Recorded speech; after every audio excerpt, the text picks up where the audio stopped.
তারপরেই আসবে চাঁদাবাজি। চাঁদাবাজি নিয়ে বিএনপি, আমরা জানি যে এখানে যতটা বলা হয়েছে ঠিক ততটা হয়নি। এর মধ্যে কিছুটা অতিরঞ্জিত হওয়ার মতো বিষয় আছে। তবে এই নির্বাচনে ভারত বিরোধিতার ক্ষেত্রে বা ভারতের আগ্রাসী যে ভূমিকা, সেটির বিরুদ্ধে বিএনপির অবস্থান কি বেগম খালেদা জিয়ার মতন কিংবা শহীদ প্রেসিডেন্ট জিয়াউর রহমানের মতন থাকবে? পিডিআর হত্যাকাণ্ডের সাথে ভারত যে সংশ্লিষ্ট সেটা নতুন করে প্রমাণের কিছু নেই, শুধু এটা সরকারিভাবে স্বীকৃতির বিষয় আছে। তো এই বিষয়টা কে আরও সামনে আনতে হবে এবং এটা সম্পর্কে বিএনপির অবস্থান কি।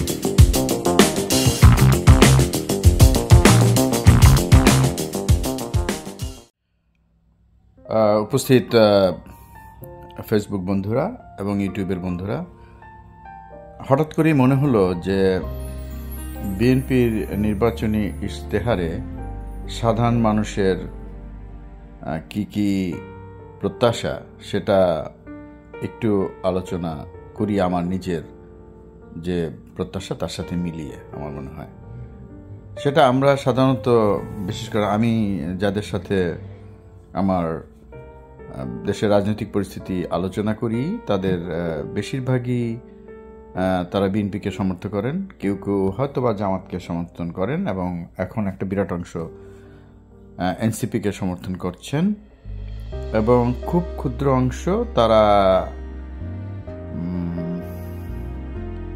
সরাসরি আওয়ামী লীগ না, কিন্তু আওয়ামী লীগের সাথে তাদের একটা সুতোর মতো একটা সম্পর্ক হলেও তারা সেটা মেনটেন করেন, কিন্তু তারা প্রকাশ্যে ভাব দেখেন যে তারা সুশীল, কিন্তু তাদের বঙ্গবন্ধু নিয়ে তাদের অনেক স্তুতি আছে, অনেক প্রকাশনা আছে, অনেক বক্তব্য আছে। তারা জিয়াউর রহমানকে একটু একটু একটু মর্যাদা দেন। এই অভিজ্ঞতা থেকে আমি যেটা বলতে চাই, আমার যেটা মনে হয় যে 2026-এর যে নির্বাচন হবে সেখানে নির্বাচনী ইশতেহারে আমার মনে হয় যে সচেতন মানুষ, এখন মানুষ অনেক বেশি সচেতন, বিশেষ করে নগরের মানুষ, জেলা শহরের মানুষ অনেক বেশি সচেতন। এই আন্দোলন তাদেরকে কিন্তু রাজনৈতিকভাবে অনেক সচেতন করেছে এবং একই সাথে কিছু আমরা মনে করি যে কিছু মানে এখন তো আর মানে মেইন স্ট্রিম মিডিয়ার চেয়ে সোশ্যাল মিডিয়াতে যারা ইতিমধ্যে প্রতিষ্ঠিত বয়ান তৈরি করতে পারছেন এবং এখন আমার মনে হয় তারা ভবিষ্যতে পারবেন, তাদেরও একটা ভূমিকা আছে কিন্তু এখানে, তাদেরকে তারা ফলো করে। তো সেক্ষেত্রে যেটা হবে, আমার যেটা মনে হয়, প্রত্যাশাগুলির দিকে আসি। প্রথমেই যেটা মনে হয় যে পলাতক শেখ হাসিনা এবং তার যে পুরো সাঙ্গপাঙ্গ যারা আওয়ামী লীগ এবং তার অঙ্গ সংগঠনের সাঙ্গপাঙ্গ যারা, তাদের বিভিন্ন অপকর্মের বিচার এবং তাদের রাজনীতির বিষয়ে বিএনপির অবস্থান কি সেটা কিন্তু নির্বাচনী ইশতেহারে একদম পরিষ্কার করে বলতে হবে, কারণ অন্যান্য দলগুলো কিন্তু বলবে। এখানে কিন্তু একটা মানে ইশতেহার টু ইশতেহার, অন্যান্য দলগুলোর যে ইশতেহার তার সাথে কিন্তু এখানে একটা বড় ধরনের প্রতিদ্বন্দ্বিতা হবে। কাজে বিএনপিকে এটা মনে রাখতে হবে, জনগণ কিন্তু এটা লক্ষ্য রাখবে। তারপর যেটা আসবে,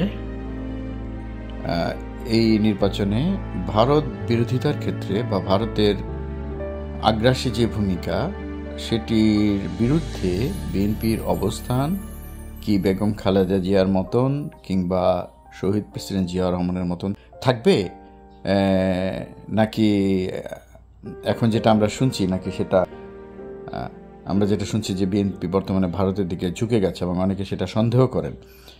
এই ঝুঁকে যাওয়ার পিছনে তাদের নির্বাচনে জয়লাভের মানে প্রতিশ্রুতি আছে কিনা ইত্যাদি নানা বিষয় থাকে। কারণ প্রণব মুখার্জির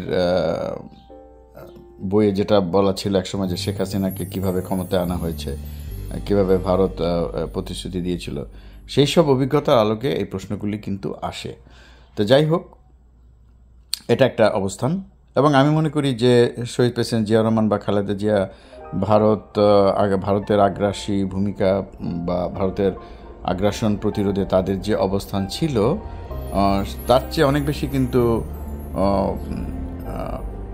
কঠোর অবস্থানে কিন্তু বিরুদ্ধ অবস্থানে কিন্তু ডক্টর ইউনূস। কিন্তু ডক্টর ইউনূসের বিষয়টা হচ্ছে ডক্টর ইউনূসকে বর্তমান পরিস্থিতি বিবেচনা বাধ্য করেই এতটা কঠোর হতে হয়েছে, কারণ এতটা বিরূপ পরিস্থিতি বা ভারত কখনোই বাংলাদেশের বিপক্ষে এতটা সরাসরি বিরুদ্ধ অবস্থান নেয়নি স্বাধীনতার পরে।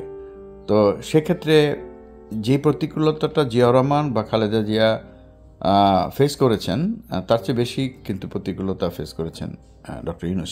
সেই বিবেচনায় কিন্তু উনি অনেক বেশি কঠোর অবস্থানে আছেন ভারতের বিরুদ্ধে। তো এটা একটা বিষয়। তো এটাতে বিএনপির অবস্থান কী হবে, এটা একটা বড় ফ্যাক্টর হবে। তারপরে যে ইস্যুগুলি সামনে আসবে, অন্যান্য রাজনৈতিক দলগুলো তুলবে এবং সাধারণ মানুষ তুলবে এবং এখন সোশ্যাল মিডিয়া তুলবে, সেগুলোর মধ্যে অন্যতম হচ্ছে বিডিআর হত্যাকাণ্ড।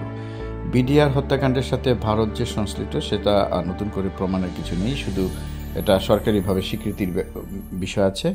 তো এই বিষয়টা কে আরও সামনে আনতে হবে এবং এটা সম্পর্কে বিএনপির অবস্থান কি, এটা বিএনপিকে পরিষ্কার করতে হবে নির্বাচনের ইশতেহারে, এটা সুস্পষ্ট অবস্থান থাকতে হবে। একই সাথে শাপলা চত্বরের হত্যাকাণ্ডের সাথে হত্যাকাণ্ডে যে আওয়ামী লীগের যে নৃশংসতা, সেই হত্যাকাণ্ডের কি হবে সেটা নিয়েও কিন্তু একটা বিএনপির অবস্থান সুস্পষ্ট করতে হবে। আমার স্পষ্ট মনে আছে সেই সময় আন্দোলনে আমরা ছিলাম এবং আমরা প্রস্তুত ছিলাম এবং একসময় মনে হচ্ছিল যে হেফাজতকারী যে আন্দোলনে আসবে তাদেরকে আমাদের হয়তো সহায়তা দিতে হবে, কিন্তু এবং আমরা কিছু কিছু সহায়তা দিচ্ছিলাম, কিন্তু সেই মুহূর্তে রাতের বেলা বেগম খালেদা জিয়া বিএনপির বড় বড় নেতাদের, আজকে যারা বড় বড় বলিয়া ওরান, তাদেরকে ফোন করে কিন্তু পাননি। সেই ইতিহাস কিন্তু আমরা জানি। আমরা এও জানি খালেদা জিয়ার গুলশানের সবাই যেসব কথা বলতেন সেই সব কথা মুহূর্তেই শেখ হাসিনার কাছে পৌঁছে যেত কিভাবে। আমরা এও শুনেছি, সত্য মিথ্যা জানি না, সরি টু সে, আমি মানে ভুল হলে ক্ষমা করবেন, খালেদা জিয়া মিটিংয়ে যেসব কথা বলতো সেসব কথা সরাসরি শেখ হাসিনা শুনতে পারতেন। এই ব্যবস্থাটা নিশ্চয়ই বিএনপির বিশ্বস্ত যারা খালেদা জিয়ার কাছে, তারা এই কাজটা করেছেন। তো তারা আছেন কেউ কেউ এখনও। তো যাই হোক, এবং অনেকের সাথে অনেক কথা আছে, অনেকেই জানেন যারা ছাত্রদল করেন, তারা নেতাদের সাথে তাদের কি কথাবার্তা হয় সেগুলি আমরা জানি, সেগুলি শুনি, সেগুলি তারা জানেন ভালো করে, সেগুলি নতুন করে বলার কিছু নেই। প্রত্যেকেরই অভিজ্ঞতা আছে, প্রত্যেকেরই নেতাদের সঙ্গে তারা কতটা তাদেরকে অসহযোগিতা করেছে সে সম্পর্কে কিন্তু নেতারা জানেন। আমাদের বিশেষ করে ছাত্রদল এবং বিএনপি যারা কর্মী, আমাদের কর্মীদেরকে নেতারা কখনোই ওন করেন না, এটা একটা বড় সমস্যা। তো এইটা আমার মনে হয়েছে, ভুল হলে ক্ষমা করবেন। তো আমার মনে হওয়ার সাথে আপনার মনে হওয়া মিলবে এটা কোনো কথা না, মিলতেও পারে, জানি না, তো মিলবে না, অনেকের সাথে তো একদম মিলবে না, কেউ হয়তো প্রতিবাদ করবেন, অসুবিধা নেই। তো এটা হলো এই তিনটা ইস্যু, অনেক বড় ইস্যু।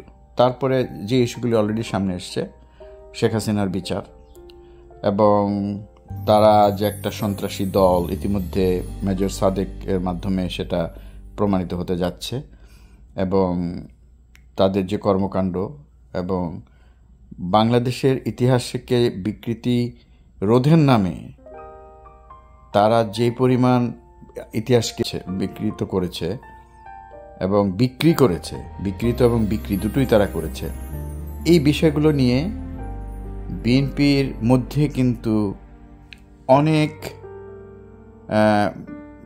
জ্ঞানীগুণী আছেন। আমি যদি এইভাবে বলবো, বুদ্ধিজীবী শব্দটা ইউজ করতে আমার আসলে এখন ঘৃণা করে।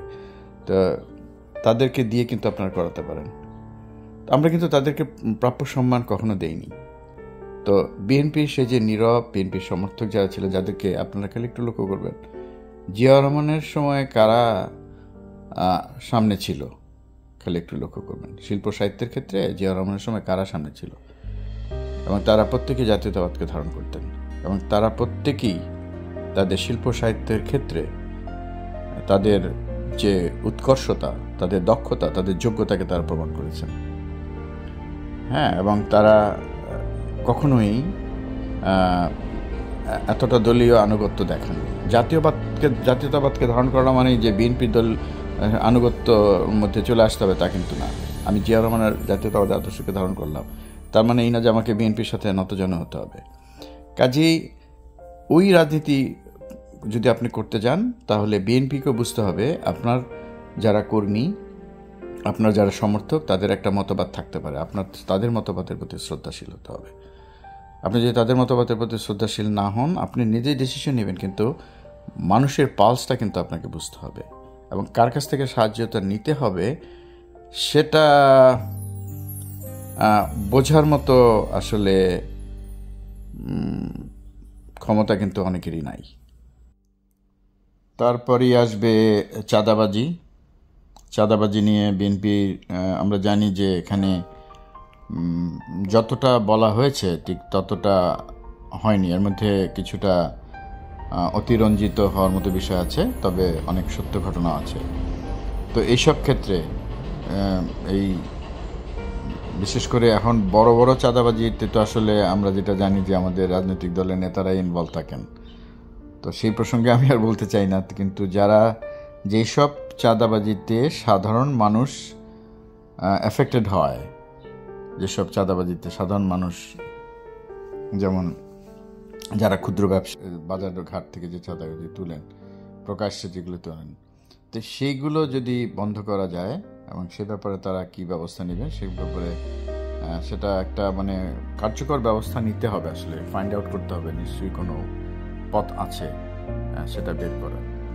তো ইত্যাদি অনেক প্রত্যেকটারই বিষয় আছে এবং এগুলি সব রাতারাতি হয়ে যাবে আমরা এটা আশা করি না, কারণ সেই মানে বাকিগুলো আস্তে আস্তে হতে হবে। কারণ মানুষ হিসাবে আমরা কতটুকু সৎ এটা একটা বড় বিষয়, আমাদের নেতারা কতটুকু সৎ সেটা একটা বড় বিষয়। এবং হুট করে আমরা যাদের হাতে নেতৃত্ব তুলে দিচ্ছি বা এই মুহূর্তে আমরা চাইলেও একজন ভালো মানুষ যিনি আছেন তাকে আমরা নির্বাচিত করার সুযোগই পাচ্ছি না, কারণ উনি হয়তো ভোটেই যাচ্ছেন না।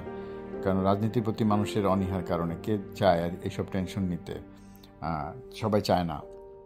আর এতটা মানে কি বলা যায়, লড়াকু মনোভাব নিয়ে কেউ লড়াই করতে পারেন না, ইত্যাদি বিষয় আছে।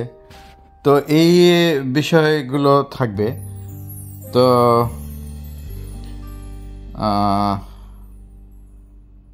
তো এগুলো নিয়ে সুস্পষ্ট অবস্থান বিএনপিকে বলতে হবে। এবং বাকি তো তারা উন্নয়নের অনেক গল্প সবাই শোনাবে, সেগুলো আমরা জানি, তার কিছু সত্য থাকবে, কিছু মিথ্যা থাকবে। তো সেগুলো বোঝার ক্ষমতা আমার মনে হয় যে মানুষের আছে, সেটা মানুষ বুঝতে পারবে যেগুলো মিথ্যা প্রতিশ্রুতি। কারণ এগুলো শুনতে শুনতে আমরা সারা দুনিয়ায় তো দেখতেছি, এগুলো শুনতে শুনতে আমাদের কাছে এগুলো কোনো ব্যাপার না। তো সেগুলি আমরা অত পাত্তা দিই না। আমরা জানি যে মিথ্যা বলতেছে, মিথ্যা না বললে, আর এই মিথ্যা বলে আমি জানি না এসব মিথ্যা বলে কী লাভ, মানুষ তো বিশ্বাস করে না আপনার কথা, আপনাদের নেতারা আপনারা যেসব কথা বলেন বিশ্বাস করে না। আর বাস্তবতা নিরিখে এটাই আসলে আমাদের আরেকটা কথা হচ্ছে যে দলের মধ্যে যদি আমরা দেখতে চাই যে আপনাদের দলে, আমাদের আশেপাশে আমরা অনেক নেতাদের চিনি, তারা নেতৃত্বে যেতে পারছেন না। কেন যেতে পারছে না? হয়তো তার টাকা নাই, তিনি হয়তো নেতার সাথে সব বিষয়ে একমত হন না, এই যে অন্য মতকে গ্রহণ করা, বা হয়তো ভালো হলো না, আমি যেটা বলেছি সেটাই ঠিক। তো এই ধরনের থাকলে হয় কি আপনি কিন্তু আপনার রাজনীতি কিন্তু এগোবে না। তো এটা খুব সহজ কথা। এই ক্ষেত্রে আমার মনে হয় যে জিয়াউর রহমানকে আপনার অনুসরণ করতে পারেন। তো ভেরি সিম্পল, আমাদের সামনে এত বড় একটা লিডার থাকার পরে, তার আদর্শ থাকার পরেও আমরা যদি সেটাকে ফলো করতে না পারি, এটা দুর্ভাগ্যজনক হবে। তো এই বিষয়টা কে নিয়ে এইভাবে যদি আপনি দলের মধ্যে গণতন্ত্রের চর্চা করতে পারেন, দলের মধ্যে ব্যবস্থা নিতে পারেন, আর এই কাদা ছোড়াছুড়ি তো চলতে থাকবে, কারণ সবারই তো আসলে সবাই তো সব মানে সব নোংরা ঘেটেছে সবাই, কাজে সবার হাতে গন্ধ, কাজে এখন কে বলে তোর হাতে বেশি গন্ধ। তাই এটাই তো সবাই সবারটা জানে। হ্যাঁ, তো এগুলি আসলে দলের মধ্যে আছে। তো এগুলি আপনারা প্রকাশ্যে না এনে এগুলো আপনারা দলের মধ্যে আলোচনা করেন, তাহলে ভালো হবে এবং সেগুলো সংশোধনের চেষ্টা করেন এবং সেই অনুযায়ী আপনারা দলের নেতাকর্মীদের মূল্যায়ন করেন।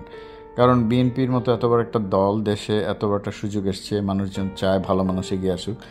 সেক্ষেত্রে আপনারা যদি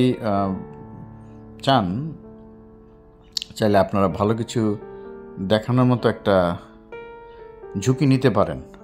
ভালো হওয়ার অনেক ঝুঁকি আছে, সেই ঝুঁকিটা আপনারা নিতে পারেন, এটাই বেস্ট টাইম। এবং সেখানে আপনি যদি সেরকম ভালো মানুষ নিয়ে, ভালো যারা দেশপ্রেমিক এবং তাদের মধ্যে যেই স্পৃহাটা যাদের মধ্যে আছে, যে স্পর্ধাটা আছে, তাদেরকে নিয়ে যদি করেন, আমার মনে হয় যে আলটিমেটলি মানে কিউমুলেটিভলি বিএনপি ঠকবে না। এটা খুব সাধারণ কথা, আমার এই কথা অনেকেই জানে, হয়তো বলবেন যে সেটা নতুন কি বললেন। হ্যাঁ, এটাই নতুন কিছু না, তারপরে এটাই কথা।